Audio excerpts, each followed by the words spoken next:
Students, welcome to dive to learn. आज की इस वीडियो में हम इकोनोमेट्रिक्स की सिंपल सी जो डेफिनेशंस हैं उनके बारे में पढ़ेंगे। सिंपल कंसेप्ट्स एंड डेफिनेशंस के बारे में, जैसे कि हेट्रोस्टास्टिसिटी एंड मल्टीकोलिनियरिटी क्या है, सिंपल लीनियर रिग्रेशन मॉडल क्या है। ठीक है, तो अगर आप चैनल पे न्यू आए हैं तो इसे सब्सक्राइब कर लीजिए, बिकॉज ऐसी वीडियोज़ हम आपके लिए लेके आते रहेंगे। तो स्टार्ट करते हैं, लेट्स गो। सबसे पहले बात करते हैं सिंपल लीनियर रिग्रेशन मॉडल की। सिंपल लीनियर रिग्रेशन मॉडल क्या होता है? So simple linear regression model एक बेसिक टेक्निक है for measuring the relationship among economic variables. ठीक है, तो वेरिएबल्स में रिलेशनशिप मेजर करने की एक टेक्निक है। इसमें एक वेरिएबल दूसरे वेरिएबल का एज ए फंक्शन एक्सप्रेस होता है। ये जो है ये हमारा एक सिंपल लीनियर रिग्रेशन मॉडल है।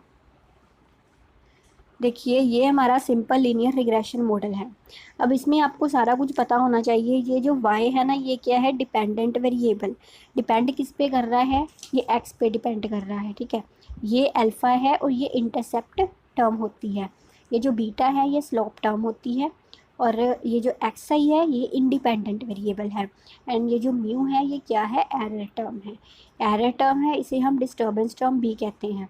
ये मॉडल को हम सिंपल लीनियर रिग्रेशन मॉडल कहते हैं, जहाँ पे एक वेरिएबल दूसरे वेरिएबल का एज ए फंक्शन एक्सप्रेस होता है। क्लियर बात? यहाँ पे a एंड b यहाँ पे कॉन्स्टेंट्स हैं, y i x i variables हैं and u i error term है।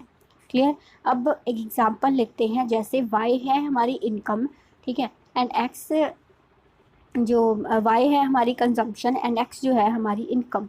ठीक है, y क्या है? हमारी कंजम्पशन एंड जो x है वो क्या है? हमारी इनकम। अब कंजम्पशन किस पे डिपेंड करती है? कंजम्पशन इनकम पे डिपेंड करती है। मतलब y किस पे डिपेंड करता है? y x पे डिपेंड करता है। पर्पस होता है, एक्चुअली एरर टर्म का पर्पस होता है, हमें मालूम है कि जो कंजम्पशन है वो हमारी इनकम पे ही डिपेंड करती है, लेकिन ऐसे और भी फैक्टर्स हो सकते हैं जो कि हमारी कंजम्पशन को प्रभावित करें, जैसे कि कंज्यूमर के टेस्ट एंड प्रेफरेंसेस। ठीक है, और बाज़ार में अगर उस चीज़ का कम प्राइस चल रहा है तो भी हम उसे कंज्यूम कर लेंगे। फैशन में क्या है, ट्रेंड में क्या है। ठीक है, तो ऐसी सब चीज़ें भी कंजम्पशन को प्रभावित करती हैं अदर देन इनकम।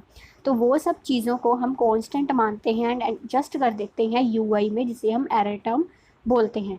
क्लियर है इतनी बात? तो यूआई ऐसे ही अदर थिंग्स को एडजस्ट करने के लिए हम इक्वेशन में लेते हैं। अब नेक्स्ट कंसेप्ट की तरफ चलते हैं, ये है गॉस मार्कव थ्योरम।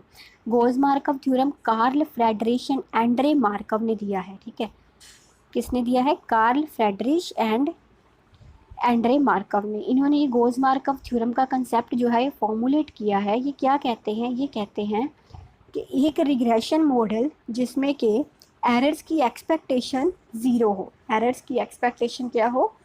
ज़ीरो हो, मतलब एरर्स ज़ीरो हो एंड आर अनकोरिलेटेड, और वो लीनियर रिग्रेशन मॉडल अनकोरिलेटेड हो और उसका वेरिएंस जो हो वो इक्वल हो। तो OLS estimators are BLUE of the coefficients. आपको सिंपल टर्म में समझाती हूँ।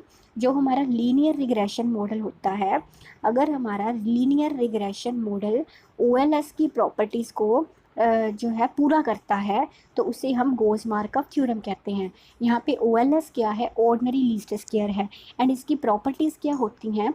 इसकी प्रॉपर्टीज़ होती हैं ब्लू। हाँ जी, इसकी प्रॉपर्टीज़ होती हैं ब्लू। कोई भी लीनियर रिग्रेशन मॉडल जो OLS की प्रॉपर्टीज़ को फुलफ़िल करता है वो क्या होता है? Gauss Markov theorem. जो ब्लू है वो OLS की प्रॉपर्टीज़ होती हैं। इसमें B का मतलब है बेस्ट, L का मतलब है लीनियर, U का मतलब है अनबाइस्ड, E का मतलब है estimated. So best, linear, unbiased, estimated. Clear? अब इसकी थोड़ी सी एजम्पशंस पढ़ते हैं। सबसे पहली एजम्पशन जो है expected value of UI equal to zero. ये एजम्पशंस है, अच्छे से आपको याद रखनी है। इन्हें हम एरर टर्म की एजम्पशंस भी कहते हैं। UI की जो एक्सपेक्टेड वैल्यू होती है वो हम ज़ीरो लेके चलते हैं एंड UI स्क्वायर की जो एक्सपेक्टेड वैल्यू है वो सिग्मा स्क्वायर U होता है। मतलब जो वेरिएंस होता है वो सिग्मा स्क्वायर U होता है। एरर टर्म जो है वो रैंडम है। जो x की वैल्यूज़ होती हैं वो नॉन स्टोकेस्टिक होती हैं। यहाँ पे स्टोकेस्टिक का क्या मतलब है? नॉन स्टोकेस्टिक मतलब नॉन रैंडम। ठीक है, एरर टर्म रैंडम है लेकिन x की वैल्यू नॉन रैंडम है। Errors are non autocorrelated, errors जो है वो ऑटो कोरिलेटेड नहीं होती। ऑटो कोरिलेशन क्या होता है इसे आगे जाके पढ़ेंगे। एक्स की वैल्यूज़ जो है वो फिक्स्ड एज्यूम की जाती हैं एंड जो एक्स की वैल्यूज़ हैं वो भी अनकोरिलेटेड होती हैं।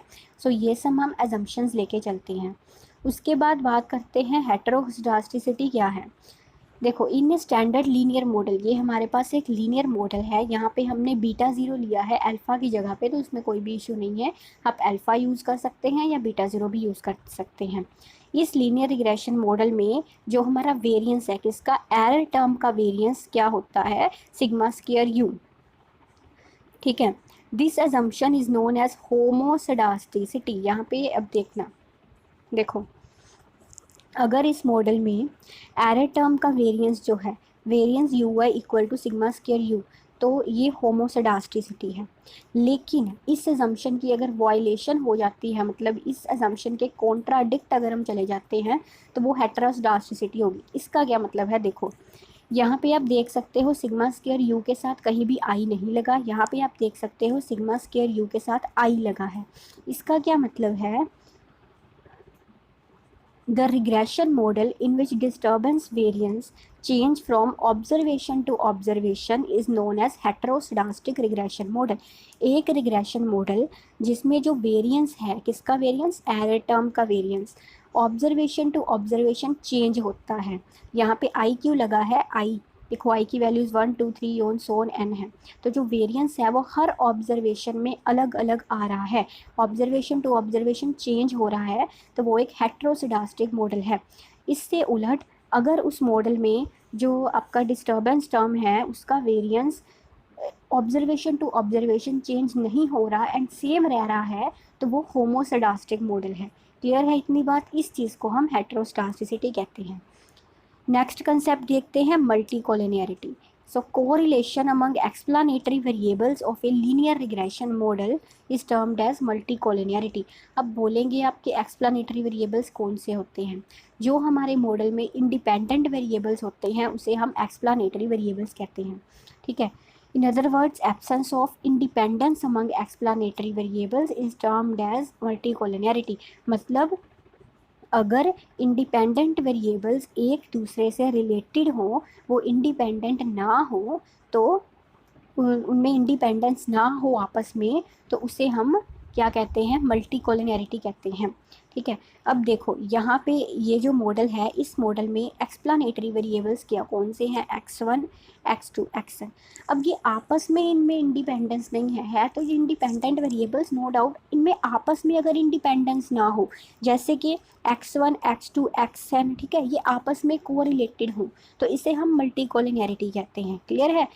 अब परफेक्ट मल्टी कोलिनियरिटी कब होती है, जब कोरिलेशन R12 इक्वल टू 1 हो, एंड इम्परफेक्ट मल्टी कोलिनियरिटी है जब R12 जो है वो लेस देन 0 हो। आपको बता देती हूँ, जो स्मॉल r होता है वो किसे शो करता है, कोरिलेशन को शो करता है, पार्शियल कोरिलेशन को शो करता है। ठीक है, एंड जो ये कैपिटल R होता है वो मल्टीपल कोरिलेशन को शो करता है।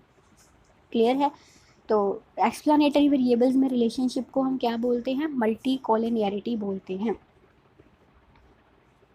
इसकी भी मैं आपको एक छोटी सी एग्जांपल दे देती हूँ। सपोज करो जो यहाँ पे y है, दोबारा से वही एग्जांपल लेते हैं, जो यहाँ पे y है वो क्या है, इन हमारी कंजम्पशन है। कंजम्पशन किस पे डिपेंड कर रही है, कंजम्पशन हमारी इनकम पे डिपेंड कर रही है। उसके अलावा कंजम्पशन हमारी हमारे टेस्ट पे भी डिपेंड कर रही है। ठीक है, और बहुत सारे फैक्टर्स हैं x2 x3 xn so on, जिन पे हमारी कंजम्पशन डिपेंड कर रही है। तो हमें ये तो मालूम ही है कि कंजम्पशन का मतलब y का x1 के साथ भी रिलेशन है, y का x2 के साथ भी रिलेशन है, y का xn के साथ भी रिलेशन है। लेकिन अगर x1 का भी x2 से रिलेशन आ जाए, जैसे कि इनकम का भी टेस्ट से रिलेशन आ जाए, तो ये क्या बन जाएगी, मल्टी कोलिनियरिटी बन जाएगी। समझे बात। ठीक है, तो ये मल्टी कोलिनियरिटी का कंसेप्ट है। इसके बाद चलते हैं ऑटो कोरिलेशन पे। Auto correlation means correlation between successive values of same variable.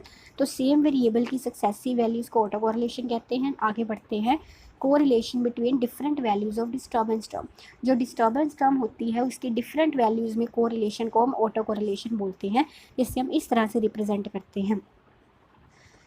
ये वाली अजम्पशन जो यहाँ पे बताई गई है, expected value of u i comma u j equal to 0, ये ऑटो कोरिलेशन इनमें नहीं है। ठीक है, यहाँ पे ऑटो कोरिलेशन नहीं है। इस अजम्पशन की वॉयलेशन अगर हो जाती है तो ऑटो कोरिलेशन होता है। मतलब यू आई एंड यू जे में अगर रिलेशनशिप हो जाता है, अलग अलग डिस्टर्बेंस टर्म्स में अगर रिलेशनशिप हो जाता है तो वो ऑटो कोरिलेशन बनता है। एग्जाम्पल देखो, if value of u for any particular time period is related to its preceding value then autocorrelation exist. अगर u की वैल्यू अपने से पहली वाली, प्रीसीडिंग मतलब अपने से पहली वाली u की वैल्यू से कोरिलेट करती है तो हम उसे ऑटो कोरिलेशन बोलते हैं। इन पीरियड 1, फर्स्ट पीरियड में u1 ग्रेटर देन 1 है, तो सेकंड पीरियड में कंज्यूमर अपनी कंजम्पशन को कट करेगा तो ut लेस देन 1 होएगा। ध्यान से इस बात को समझना। अगर हम u को कंजम्पशन लेट करते हैं, अगर हम मानते हैं कि जो कंजम्पशन है वो u है, ठीक है, तो अगर 2007 में जो कंज्यूमर है उसकी कंजम्पशन ग्रेटर देन 1 है, मतलब ज़्यादा है, ये समझ लीजिए ना, यहाँ पे ज़्यादा है, तो अगले साल में जो कंज्यूमर होगा वो अपनी कंजम्पशन को कट करेगा, उसकी कंजम्पशन लेस देन 1 हो जाएगी, ये भी कह सकते हैं पहले से कम हो जाएगी। तो मतलब कि u1 एंड u2 आपस में कोरिलेटेड है ना। ये u2 वाली कंजम्पशन को कंज्यूमर ने डिसाइड किया u1 वाली कंजम्पशन की बेस पे, तो u1 एंड u2 आपस में कोरिलेटेड हैं। पहले वाली कंजम्पशन अब वाली कंजम्पशन से कोरिलेटेड है, ठीक है, तो इसे हम ऑटो कोरिलेशन बोलते हैं। अच्छा, उसके बाद चलते हैं जनरलाइज्ड लीस्ट स्क्वेयर, इसकी भी छोटी सी डेफिनेशन देखते हैं। The procedure of transforming the original variables in such A way that the transformed variables satisfy the assumption of the classical model. कहता है कि जो हमारे ओरिजिनल वेरिएबल्स होते हैं, अगर हम उसे इस तरह से ट्रांसफॉर्म कर दें कि जो ट्रांसफॉर्म्ड वेरिएबल्स हैं वो क्लासिकल मॉडल की सभी एजम्पशंस को फुलफ़िल करें एंड देन उस पर हम OLS अप्लाई कर दें, तो इस मेथड को जनरलाइज्ड लीस्ट स्क्वेयर मेथड कहते हैं, GLS कहते हैं। ठीक है, एक मॉडल को अगर हम ट्रांसफॉर्म कर दें इस तरह से कि वो, देखो, एक ऐसा मॉडल जो कि क्लासिकल मॉडल की एजम्पशंस को फुलफ़िल नहीं कर रहा और उस पर हम OLS नहीं कर लगा पा रहे, उस मॉडल को हम इस वे में ट्रांसफॉर्म कर देते हैं कि अब वो क्लासिकल मॉडल की एजम्पशंस को भी फुलफ़िल कर रहा है और उस पर हम OLS भी अप्लाई कर सकते हैं, तो इसे ही हम जनरलाइज्ड लीस्ट स्क्वेयर बोलते हैं।